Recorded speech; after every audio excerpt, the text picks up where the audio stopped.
अमेरिकी राष्ट्रपति Donald Trump ने एक बार फिर वैश्विक राजनीति में हलचल मचा दी है।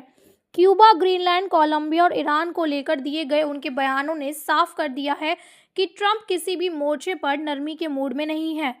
ट्रंप ने क्यूबा को लेकर कहा कि देश गिरने के बिल्कुल कगार पर है। उनका दावा है कि वेनेजुएला से मिलने वाला तेल और आर्थिक मदद बंद होते ही क्यूबा की कमर टूट गई है।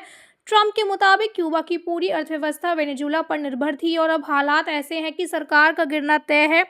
गौरतलब है कि अमेरिका और क्यूबा के रिश्ते दशकों से तनावपूर्ण रहे हैं और 1960 से ही क्यूबा पर अमेरिकी व्यापार प्रतिबंध लागू हैं। वेनेजुएला में राष्ट्रपति निकोलस मादुरो की गिरफ्तारी के बाद ट्रंप और अधिक आक्रामक दिखे। उन्होंने डेनमार्क के स्वायत्त क्षेत्र ग्रीनलैंड को अमेरिका के लिए राष्ट्रीय सुरक्षा की जरूरत बताया। ट्रंप का कहना है कि ग्रीनलैंड रणनीतिक रूप से बेहद अहम है और वहां रूस व चीन की गतिविधियां बढ़ रही हैं।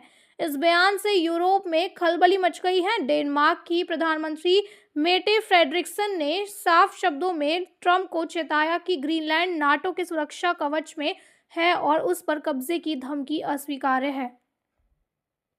ट्रंप ने कोलंबिया को लेकर भी तीखे शब्दों का इस्तेमाल किया। उन्होंने कोलंबिया और वेनेजुएला को बीमार देश बताते हुए कहा कि बोगोटा की सरकार ड्रग्स के धंधे को बढ़ावा दे रही है। अब पत्रकारों ने पूछा कि क्या अमेरिका किसी कार्रवाई की तैयारी कर रहा है, तो ट्रंप का जवाब था, ये आइडिया मुझे पसंद आ रहा है। कोलंबिया के राष्ट्रपति गुस्तावो पेट्रो पहले ही इन आरोपों को खारिज कर चुके हैं और वेनेजुएला मुद्दे पर अमेरिका की आलोचना कर रहे हैं। ईरान में जारी सरकार विरोधी प्रदर्शनों के बीच ट्रंप ने चेतावनी दी कि अगर वहां शांतिपूर्ण प्रदर्शनकारियों पर हिंसा होती है तो अमेरिका जोरदार जवाब देगा। ट्रंप ने कहा कि अमेरिका ईरान पर गरीबी नजर रखे हुए है और किसी भी अत्याचार की स्थिति में कार्रवाई के लिए तैयार है।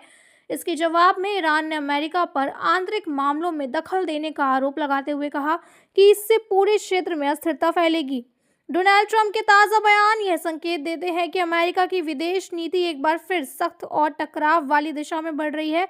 क्यूबा की अर्थव्यवस्था से लेकर ग्रीनलैंड की रणनीतिक अहमियत और लैटिन अमेरिका से मिडिल ईस्ट तक ट्रंप का संदेश साफ है।